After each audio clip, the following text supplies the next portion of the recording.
Cebu Catholic Television Network.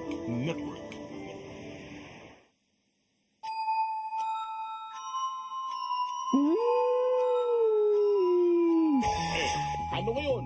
Napapanahong mga isyo. Bubusisiin dito lang sa ano ngayon? Kasama ang makulit pero mababait na tandem ni Bonito at Chonky Bench. Ano ngayon? Dapat sila'y ibasura. Maligalig na panahon sa lahat ng kasindakers. Ito ang programang Kasindak Sindok! Hindi. Special edition po ito ng kinagigiliwan ninyong ano ngayon? Hindi namin pipiliting manakot. Pipilitin naming magpatawa. Dahil ang pinaka-corning joke po rin ang mas nakakatawa. At sa pinakakurap na mga politika sa Pilipinas ay sadyang Kasindak Sindok! Ay, kung nito, ano bang hiwaga ang sumasaklob sa korupsyon sa ating panahon? Ang hiwaga ng drug may to hell. Oy. Ano kaya ang meron sa dako paroon at gustong hatakin doon ni VP Inday Sara ang mga mambabatas? Lawmakers, mambabatas. Si BP Sara, manghahatak. Agoy, mambabatas na hinatag sa hell. Batay sa paranormal studies na aking binaybay. Ano yan? Ang tinutukoy ni Inday na hell ay, Ano? siguradong walang anghel? O naman, hindi bagay ang anghel sa hell. Pero totoo ba? Ang marites na marami nakatira doon na taga lower house. Totoo ka dyan. Batay sa paranormal studies ko. Ano? Ang mga buhay pang taga-kamara ay may replika na gumagala na roon sa hell. Kaya pala, sabi ng lola ko noon, ang kriminal daw kahit buhay pa, sinusunog na ang kanilang kaluluwa sa hell. Aray! Paalala lang sa mga kasindakers ha. Ang hell na sinasabi ni BP Sara ay mas malalim pa kaysa impyerno. Tama! Yung sobrang lamig pero lahat sila nakahubad. Maliwanag doon pero lahat sila bulag. Tahimik yung lugar kasi bigyan silang lahat. Pero para galaw-galaw din, winiwisik-wisikan sila ng asido. Ano pit pala? Sa parusa sa kanil doon sa lower house hell. Lower house hell. Kasi inusig nila ang intelligence fund ng Office of the Vice President. Pero wala namang napatunayan ng kamera, no? Sa mga bintang nila, sa halip, napahiya sila sa COA. Kaya nakuha na sa hell ang kaluluwa nila. Nakuha nga dahil mismong pork barrel nila pinapalusot sa COA. Panoorin mo siya sa akin ni Mang Heidi. Diba may mga PDAF sila at saka pork barrel? Dati kasi before the Supreme Court decision, mahahanap yan kasi naka-budget yan allocated per congressman.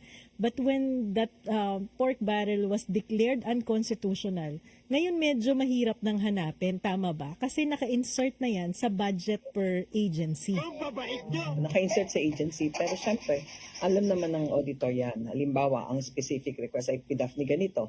Makikita naman natin kung sinong implementing agency. And then, halimbawa, mag-decide ang COA para magkaroon ng sectoral audit na ang titingnan ay lahat ng congressional fund. Madali namang hanapin yan kung saan na andon na mga implementing agencies.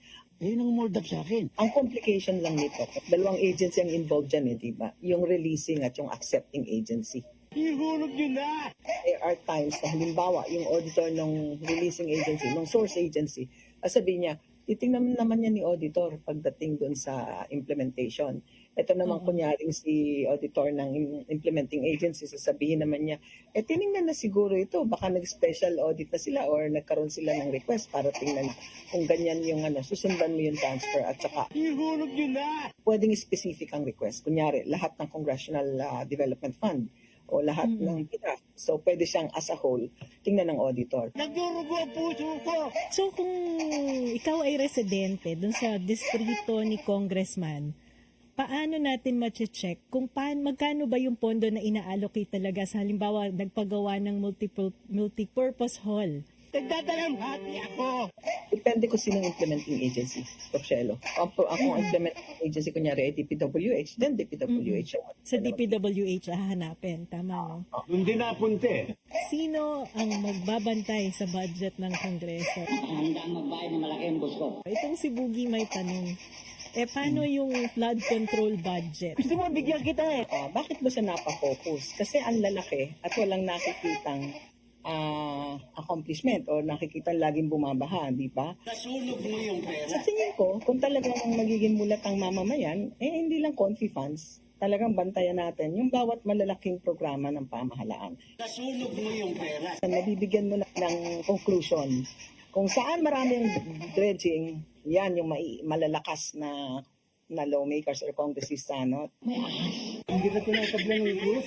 Ang mga dredging madaling pagkakitaan kasi most of the dredging project is sinasabayan sa tag-ulan.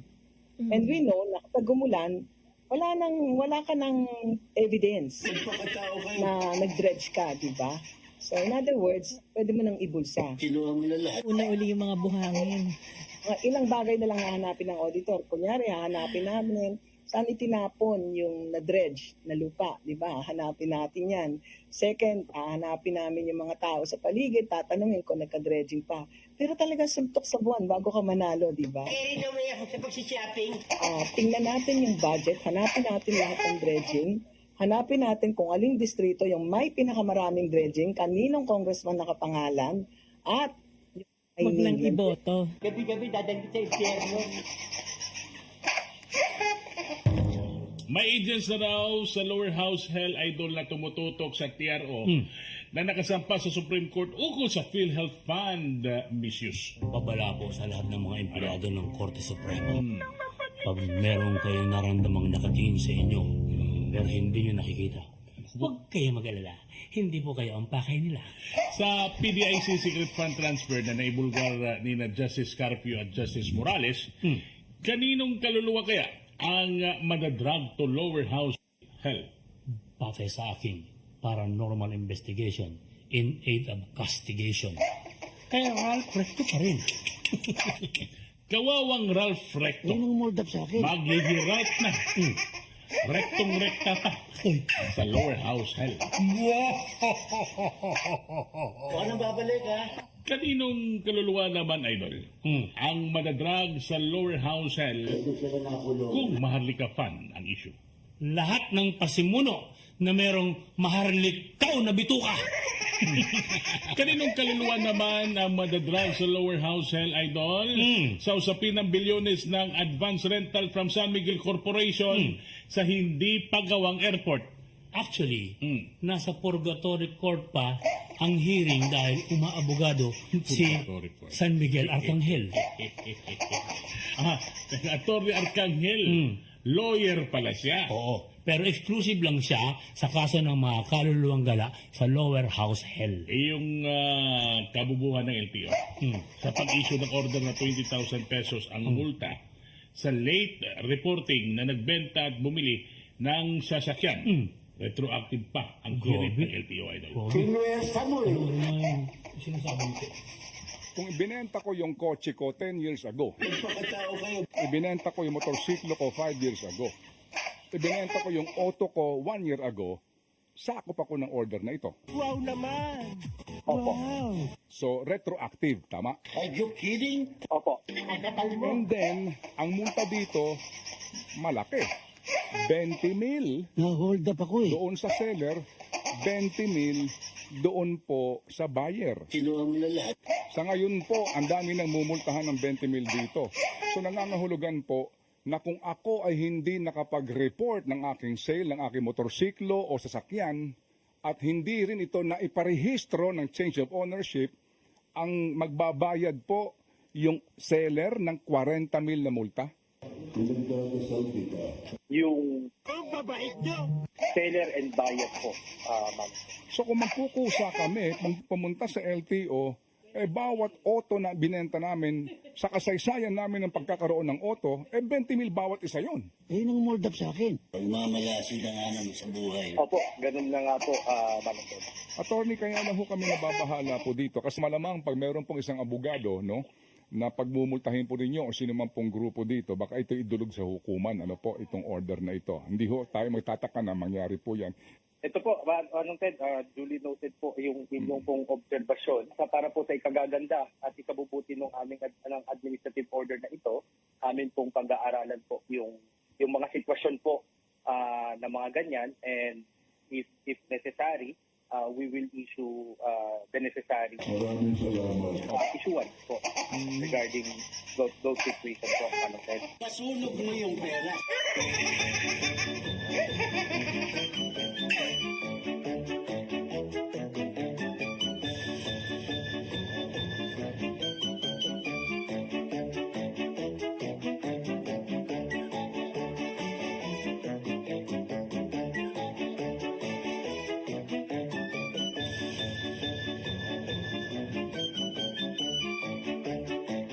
Hindi napunti.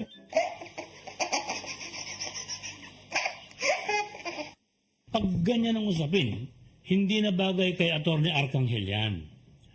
Sino ang magtatanggol sa atin kontra Bobo? Kere na yan ni Atty. Abugadon. Bugadon na. 1 billion pesos per day ang nawawala sa atin dahil sa flood control project, Idol. In the long term, I have asked Public Works to look into the study that we are doing together with the Korean Exim Bank on the large flood control project. We will focus on the flood control talaga. Dahil nakita naman natin, dahil wala na tayo, wag na nating asahan na hindi na mangyari ito. Mangyayari, ganyan talagang climate change, severe weather. So this is the new situation that we have to deal with. Kaya harapin na natin, and hopefully within the next 2 years masimulaan na itong project. Batay sa aking paranormal studies, hindi katakaka na ang pondo ay lulubog-lilitaw sa baha. Ang kasindak-sindak dyan, may pondong lumulubog na hindi na lumilitaw. 1 billion pesos per day lang, nasisindak ka na? Kasi baka maubos agad ang 1 trillion pesos unexplained excess sa foreign debt na singit ulit ng Kamara for 2025 gaa. So, sinong kaluluwa naman nananagot dyan? Siyempre, mga kaluluwa pa rin ng mga taga Kamara de Representantes. Idol Chonky Boy. Mas natatakot yata ang followers natin kaysa natatawa sa episode na to. Nauunawaan ko sila sapagkat kung ang korupsyon ay multo, mga politiko ang kaluluwang galaan na sumisindak sa taong bayan. Subalit ang taong takot sa ganitong multo, biktimang pumapayag na habang buhay siyang takutin. Ano ngayon? Hindi baling takot, Idol. May ayuda namang nakakakot. Kasindak. Ano ngayon? Ano ngayon? Napapanahong mga isyo. Bubusisiin dito lang sa Ano Ngayon? Kasama ang makulit pero mababait na tandem Nino Bonito at Chonky Bench. Ano Ngayon? Dapat sila'y ibasura.